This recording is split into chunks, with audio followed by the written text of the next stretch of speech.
세상이 깜깜하여서 참 빛이 없었더니 그 빛나는 영광 나타난 온 세계 빛이었네. 영광의 주, 영광의 주, 밝은 그 빛 내게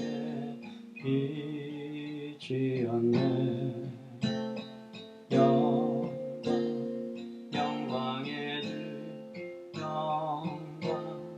영광의 주, 이 세상의 빛은 오직 주 예수라.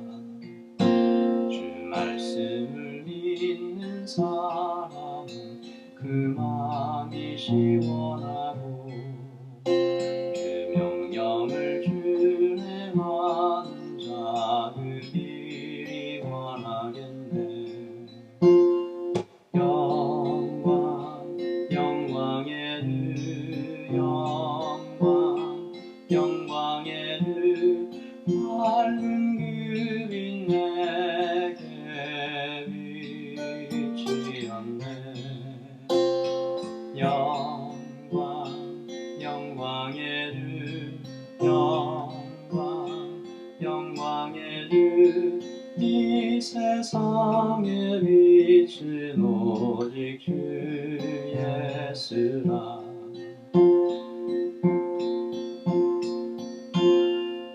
죄 가운데 사는 사람은 그 눈이 어두워도 그 죄악을 씻는 날에는 그 눈이 밝아지네. 영광의 주, 영광의 주, 밝은 그 빛 내게 빛이었네. 영광의 주, 영광의 주, 이 세상의 빛은 오직 주 예수라. 이 세상의 빛은 오직 주 예수라. 아멘. 주님께서 주신 아름다운 아침입니다. 오늘 하루도 주님의 은혜로 기쁘고 행복한 날이 되기를 바라면서 주신 말씀을 살펴보도록 하겠습니다. 우리에게 주신 하나님의 말씀은 사사기 19장 22절부터 30절 말씀입니다. 22절부터 30절 말씀 함께 보도록 하겠습니다. 그들이 마음을 즐겁게 할 때에 그 성읍의 불량배들이 그 집을 에워싸고 문을 두들기며 집주인 노인에게 말하여 이르되 내 집에 들어온 사람을 끌어내라. 우리가 그와 관계하리라. 하니 집주인 그 사람이 그들에게로 나와서 이르되 아니라 내 형제들아 청하노니 이 같은 악행을 저지르지 말라. 이 사람이 내 집에 들어왔으니 이런 망령된 일을 행하지 말라. 보라, 여기 내 처녀 딸과 이 사람의 첩이 있은즉 내가 그들을 끌어내리니 너희가 그들을 욕보이든지 너희 눈에 좋은 대로 행하되 오직 이 사람에게는 이런 망령된 일을 행하지 말라. 하나 무리가 듣지 아니하므로 그 사람이 자기 첩을 붙잡아 그들에게 밖으로 끌어내매 그들이 그 여자와 관계하였고 밤새도록 그 여자를 능욕하다가 새벽 미명에 놓은지라. 동틀 때에 여인이 자기의 주인이 있는 그 사람의 집 문에 이르러 엎드러져 밟기까지 거기 엎드러져 있더라.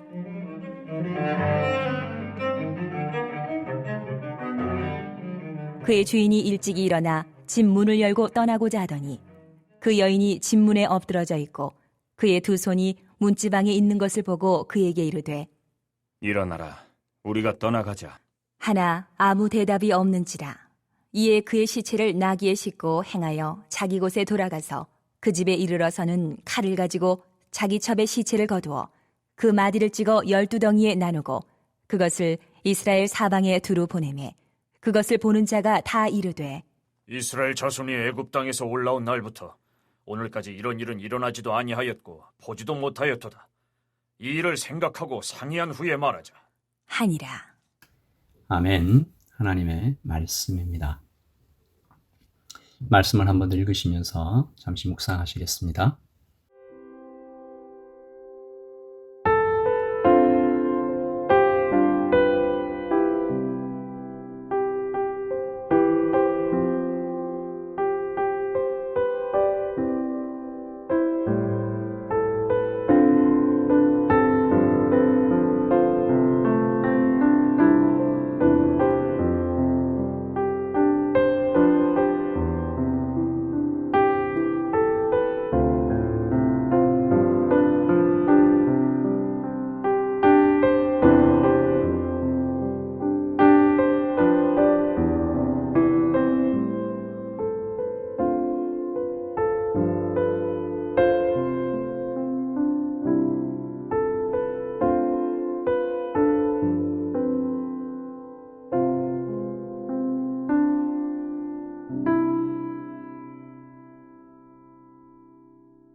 우리는 화요일과 수요일 아침 기도회를 통해서 4가지 타락을 살펴보았습니다. 첩을둔 레위인, 그리고 그 아내의 행음, 또 그 아버지의 죄를 꾸짖지 않는 그 타락, 그리고 기브아의 모든 백성이 나그네를 돌보지 않는 타락.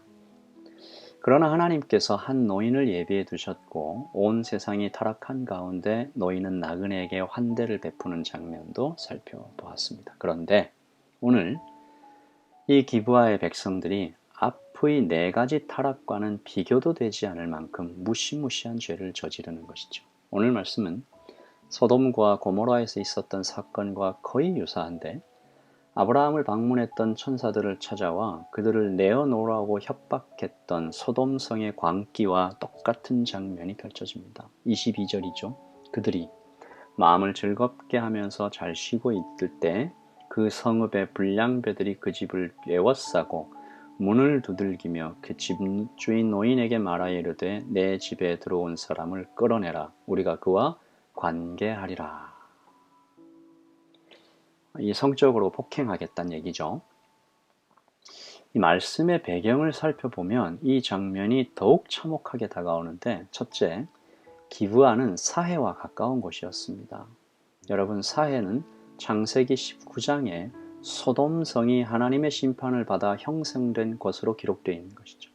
기브아 사람들이 그곳을 자주 지나다녔겠죠. 이야기도 들었을 것입니다. 그런데 그대로 행하죠.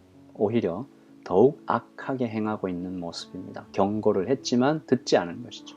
둘째, 그들은 노인의 집을 부술듯이 두드렸고 꽤 많은 무리들이 몰려와 큰 소동을 벌이고 있는데요.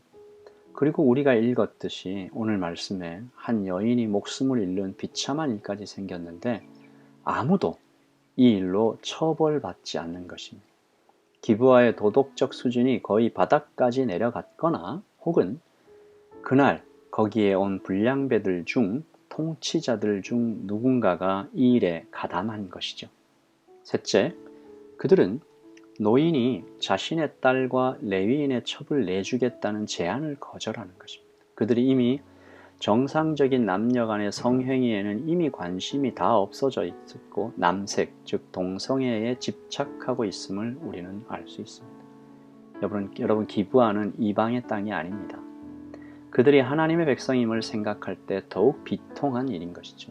여기서 노인이 자신의 딸과 레위인의 첩을 내어주려고 하는 장면은 역시 소돔의 사건과 유사한데, 당시 고대 사회에서 흔히 벌어지던 남성을 위해 여성이 학대받거나 수단으로 사용되는 비참한 일이 반복되고 있습니다. 노인은 율법을 따라 환대를 베풀기는 했지만 그 역시 온전하게 하나님을 따르지는 못하고 있는 것이죠. 그리고 그날의 비극이 시작된 것입니다. 레위인이 자신의 첩을 내어주고, 여러분, 이때 이 레위인은 그 첩을 억지로 끌어내서 밖으로 내어 던지듯이 주었습니다. 여인은 갑자기 이리 때와 같은 무리들에게 다른 사람도 아닌 남편의 손에 의해 던져진 것이죠. 여인이 끌려가며 아마 절박하게 뒤를 돌아보았겠지만 그 문은 매몰차게 닫혀서 다시는 열리지 않았고, 상상도 하기 어려운 고통을 그 여인이 당했을 것입니다. 입에 담기도 더러운 일들이 밤새도록 일어났고, 악마 같은 무리들은 이 여인을 새벽이 되어서야 놓아주었습니다. 그리고 말씀을 읽으며 무엇보다 가슴 아팠던 장면은 이 여인이 새벽에 했던 행동이죠. 26절입니다. 동틀 때에 여인이 자기의 주인이 있는 그 사람의 집 문에 이르러 엎드러져 밟기까지 거기 엎드려져 있더라. 여인이 필사적으로 남편인 레위인의 집으로 돌아온 것이죠. 비틀거리며 거의 기다시피 오지 않았겠어요? 와서는 문을 두드렸는지 기어 들어가는 목소리로 애타게 불렀는지 알 수 없지만 레위인은 그 모든 소리를 잠이 들어서 알지 못했습니다. 여러분, 레위인이 잠이 들었어요. 여인의 기척을, 자신의 아내의 기척을 전혀 모를 정도로 깊이 잠들었습니다.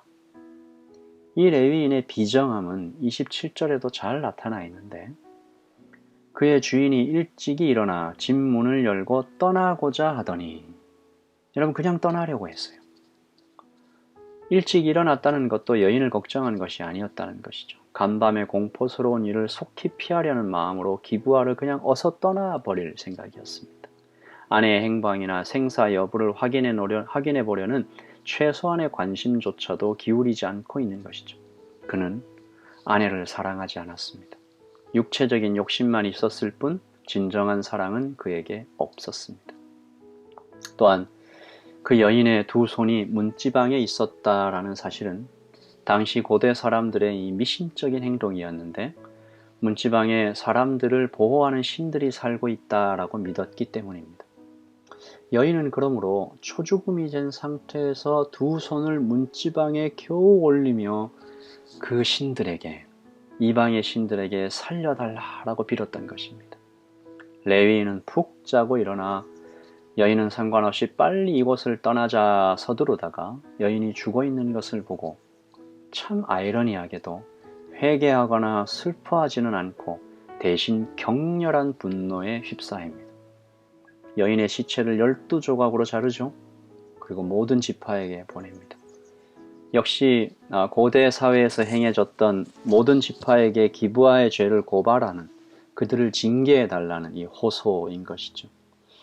여러분, 오늘 22절부터 30절까지 채 10절이 되지 않는 이 짧은 본문에 얼마나 많은 죄가 나타나 있는지 어지러울 정도입니다. 반성도 없고 회개도 없고 자신의 잘못보다 타인의 범죄에 격렬하게 분노하는 레위인, 아내의 시신을 조각내고 있는 이 레위인은 철저히 자기중심적인 교만의 화신, 악한 인간입니다.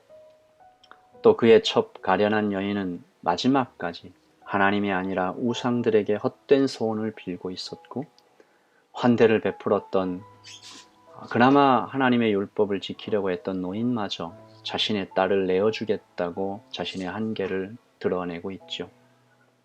기브아의 죄는 말해 무엇하겠습니까? 부끄러움도 없고 질서도 없고 오직 욕망으로 폭주하는 그들의 죄는 소름 끼치듯 두려운 것입니다. 여러분, 역사는 사람이 기록해서 후대에 전하는 것이죠. 그래서 주류들의 부끄러운 역사는 보통 감추어지거나 미화되기 마련입니다. 그런데 오늘 하나님의 백성이 저지르고 있는 이 참혹한 죄들은 왜 이렇게 낱낱이 상세하게 기록되고 있습니까? 여러분, 지난 화요일 제가 말씀드렸던 것처럼 이스라엘의 왕이 없어지면 어떤 일이 생기는지 보여주고 있는 것입니다. 하나님을 떠난 인생이 어디까지 망가질 수 있는지, 인간의 힘으로 세운다고 말하는 유토피아가 얼마나 허망한 것인지, 역사 속에서 실제로 인간의 지성과 도덕의 힘을 믿었던 적이 있었죠. 중세를 막 지나서 근대로 넘어올 때, 르네상스와 산업혁명이 활발히 일어날 때 사람들이 이렇게 말했습니다. 이렇게 계속 가면 인간의 힘으로 이 땅에 유토피아를 세울 수 있겠다. 그런데 1차 세계대전이 일어나지 않습니까? 2,500만 명이 사망했습니다. 실수했다. 우리 다시 새롭게 할 수 있다. 그런데 그보다 더 비참한 2차 세계대전이 일어나죠. 그동안 과학기술이 더 발달했습니다. 그래서 더 많은 사람이 죽죠. 민간인 포함 7천만 명이 사망합니다. 그리고 그 사이에 전쟁에서 직접적으로 죽은 사람보다 더 많은 사람들이 군인들이 몸에 가져온, 다른 지역에 가서 몸에 지니고 온 전염병으로 사망하기 시작합니다. 흑사병으로 5천만 명, 스페인 독감으로 7천만 명, 그리고 2천만에 달하는 잉카 제국이 전염병으로 몰살하는 등 이제는 인류가 유토피아를 건설할 수 있으리라 감히 말하는 사람은 그리 많지 않습니다. 여러분, 이스라엘의 왕이 없어지면, 이 땅에 하나님의 일반 은총과 특별 은총이 사라지면, 그래서 이 세상을 돌보지 않으시면 이 세상은 그야말로 그 자체로 지옥이 될 것입니다. 서로 죽이고 죽이며 대답 없는 신에게 두 손을 모아 간절히 비는 모습이 하나님이 주인 되시지 않는 이 사회의 결말입니다. 오늘 우리는 경건한 마음으로, 두려운 마음으로, 엎드리는 마음으로, 경외하는 마음으로 하나님께서 나의 왕 되심을 감사하고 또 감사합니다. 우리 고백하는 것입니다. 나는 주님의 양입니다. 나는 오직 주님의 양입니다. 나는 오직 목자의 음성만 듣습니다. 푸른 초장과 쉴만한 물가는 오직 주님 안에만 있습니다. 사랑합니다. 우리의 자녀들도, 우리의 이웃도, 하나님 우리의 거주하는 이 땅도 하나님의 빛이, 하나님의 말씀이, 하나님의 가치관이, 하나님 나라의 생각이 편만할 수 있도록 도와주시옵소서. 주님이 땅 뉴질랜드와 조국 대한민국을 불쌍히 여겨 주시옵소서. 우리 함께 이 땅을 위하여 간절히 기도하며 오늘 하루를 시작합니다. 주님 도와주시옵소서. 기도하겠습니다.